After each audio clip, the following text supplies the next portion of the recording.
बिस्मिल्लाहिर्रहमानिर्रहीम। अस्सलामुअलैकुम नाज़रीन, तमाम तारीफ़ें ज़ात पाक की जिसने ये कायनात तख्लीक की और दुरूद व सलाम आखिर ज़मान नबी हज़रत मोहम्मद सल्लल्लाहु अलैहि वसल्लम की ज़ात पाक पर जिनकी वजह से ये कायनात तख्लीक की गई।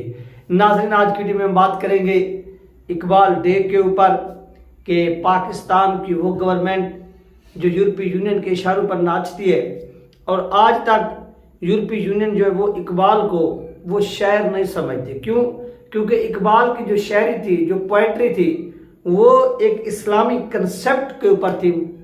इसलिए जो यूरोपीय यूनियन है वो सर विलियमसन हो गया, वर्ड्सवर्थ हो गए और भी बहुत से जो उनके पोएट हैं वो उनको तो मानते, लेकिन इनको नहीं मानते। उसकी रीज़न यही है कि इन्होंने जो तस्वर पेश किया वो तस्वर हजूर पाक सल्लल्लाहु अलैहि वसल्लम की ज़ात के मुतल्लिक़, यानी उनकी जो शायरी ओवरऑल देखें तो आप उम्मत मुसलमा हजूर पाक सल्लम की ज़ात मुबारक, यानी इन यानी जो टॉपिक थे दो बड़े, इन टॉपिक के ऊपर जो थी इकबाल की जो शायरी थी इस्लामी निज़ाम पर थी और इसके साथ साथ फरंगियों के अगेंस्ट थी।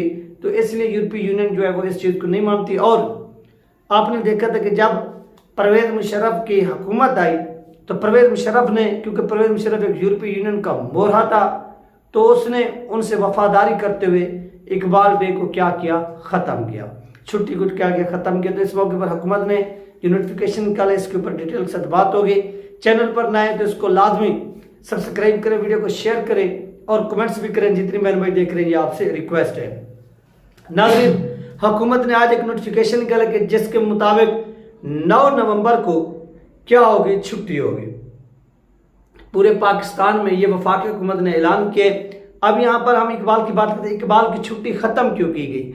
नाज़रीन, इकबाल की अगर आप पोएट्री को उठाकर देखें तो इकबाल की जो पोएट्री है वो हजूर पाक सल्लल्लाहु अलैहि वसल्लम की ज़ात मुबारक के ऊपर है कि हजूर पाक सल्लम की शान में इकबाल ने ऐसे समझें कि हज़ारों नहीं लाखों जो अशार हैं वो लिखे हैं और इसके साथ साथ उम्मत मुसलमा के ऊपर लिखे हैं। फिर उम्मत मुसलमा जिस तरह से एक जवाल का शिकार हुई वो चीज़ भी लिखी। इसके साथ साथ फिर उम्मत मुसलमा बुलंदियों की तरफ किस तरह से और कैसे जा सकती है ये चीज़ भी किसने लिखी, इकबाल ने लिखी। तो इस चीज़ को जब यूरोपीय यूनियन के लोग, मगरबी लोग पढ़ते हैं तो वो क्या कहते हैं, इसको वो कहते हैं कि ये इकबाल जो है ये कोई शायर नहीं था, क्योंकि इकबाल ने मुसलमानों की बात की है, निज़ाम मुस्तफ़ा की बात की, इसलिए वो इकबाल को शायर नहीं मानते।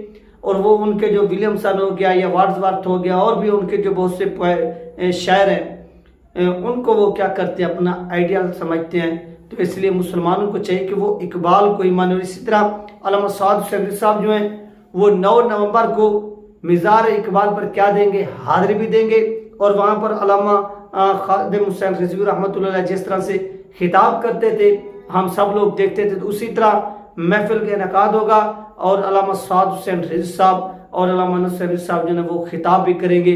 तो तहरीक लबैक पाकिस्तान के जितने भी कारकुन हैं, चलो मुल्क भर से तो नहीं जा सकते, जो मकामी यानी जो लाहौर के हैं उनको चाहिए कि वो हर सूरत में मिज़ार इकबाल पर हाज़िरी भी दें और इस तकरीब को 4 चांद लगाएं और दुनिया को बताएं कि हुज़ूर पाक सल्लल्लाहु अलैहि वसल्लम के जो गुलाम हैं वो आज भी उसी नज़रिए पर खड़े हैं और इकबाल को सलाम पेश करते हैं कि जिस तरह से इकबाल ने एक बेदारी का जो जज्बा था वो इस कौम के अंदर क्रिएट किया, गैरत का दर्स दिया और बताया कि जिस तरह अल्लामा इकबाल ने, जितनी अल्लामा इकबाल ने एक्सपोज किए फरंगियों को, उन्होंने वाज़ेह तौर पर लिखा था कि फरांग की रगोजा पंजा यहूद में, यानी ट्रंप जो है वो आपको मालूम है कि इस वक्त एक फरंगी है फरंग यानी ये अंग्रेज है और पंजा यहूद यानी जो यहूदी है।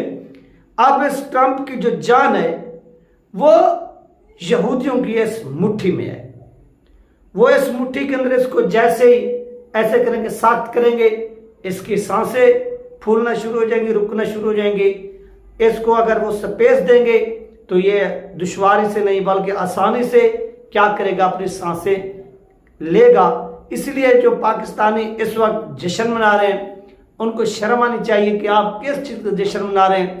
जो जश्न ट्रंप की जीत का मना रहे हैं वो पाकिस्तान के नज़रिए से भी गद्दारी कर रहे हैं, वो अल्लामा इकबाल से भी गद्दारी कर रहे हैं, वो कैद आज़म से भी गद्दारी कर, क्योंकि अल्लामा इकबाल ने जो हमें दर्स दिया कि फ्रांक की रगो जा पंजा यहूद में है।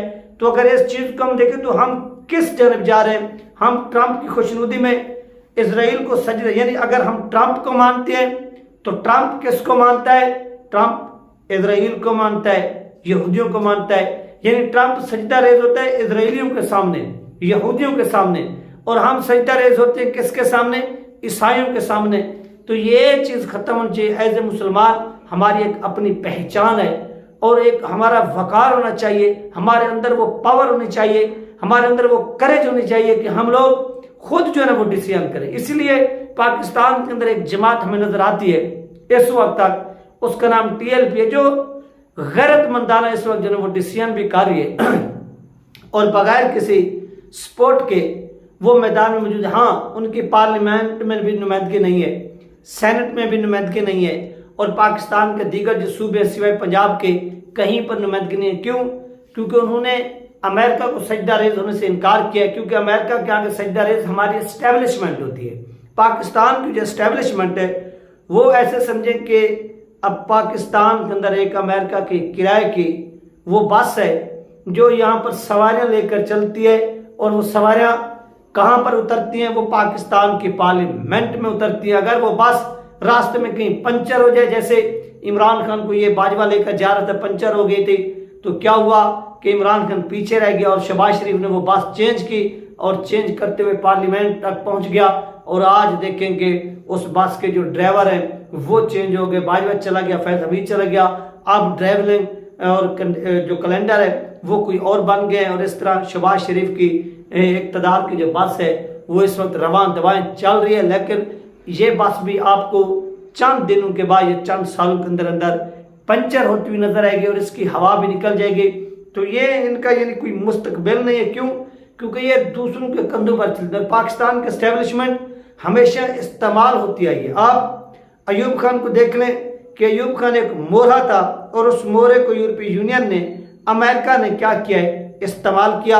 और जब उसको अच्छी तरह इस्तेमाल कर लिया गया तो उसके मुकाबले में याद रखिए कि जब पाकिस्तान के अंदर कोई बंदा इक़्तिदार में होता है या कोई एस्टेब्लिशमेंट के बड़े ओहदे पर फैज होते, तो इनके पीछे ऑलरेडी वो 2-3 लोग जो है वो तैयार रखते हैं। जैसे अयूब के दौर में उन्होंने याहिया को भी तैयार कर लिया था, इसके साथ साथ उन्होंने जुल्फ़िकार अली भुट्टो को भी तैयार कर लिया था, इसके साथ साथ उन्होंने शेख मुजीबुर रहमान को भी तैयार कर लिया था। फिर उन्होंने वक्त आने पर पहले याहिया को इस्तेमाल किया, याहिया के बाद फिर शेख मुजीब को और भुट्टो को इस्तेमाल किया और पाकिस्तान को तोड़ा। ये दोनों प्लेयर्स किसके थे? उन्हीं के थे। उसका नतीजा क्या निकला? उसका नतीजा यही निकला कि आज बांग्लादेश ऐसे समझे कि पाकिस्तान से कट गया। फिर उसके बाद जुल्फ़िकार अली भुट्टो जो था उसको इन लोगों ने इस्तेमाल करके काम निकलवाया पाकिस्तान तोड़वाने में। फिर जब उससे काम उन्होंने ले लिया तो फिर उससे भी तख्तेदार तक पहुंचा दिया। फिर उसके बाद उन्होंने तैयार किया पीछे से ज़ियाउल हक को। ज़ियाउल हक को भी आप मिसाल देख लेंगे, अफगानिस्तान के अंदर जो कुछ होता रहा 1989 के अंदर जब रशिया ने अटैक मारा, तो उसके बाद वहां पर ये इस्तेमाल होता रहा ज़िया। जैसे उन्होंने देखा कि अब ज़िया का हमने जो इस्तेमाल करना, क्योंकि अफगानिस्तान से जो रशियन अफवाज है वो निकल चुकी है, अब इस ज़िया का जो टाइम है वो ओवर हो चुका है। तो उन्होंने ज़िया को भी वहां से उठाया और उठाकर बैर फेंका। फिर उसके बाद एक और मोहरा आया जिसका नाम था परवेज मुशर्रफ। यानी बीच में भी मोहरे आते रहे, जैसे बेनज़ीर आई, नवाज शरीफ आई, हम बड़े मोहरों की बात करते हैं। फिर वो मोहरा आया परवेज मुशर्रफ, वही अफगानिस्तान की सरजमीन थी, उस मोहरे को इस्तेमाल किया गया। और जब अमेरिका ने देखा कि अब मेरा जो काम है वो हो चुका है, तो फिर उस मोहरे के वो इन्होंने क्या किया, उठाकर फेंक दिया बैर।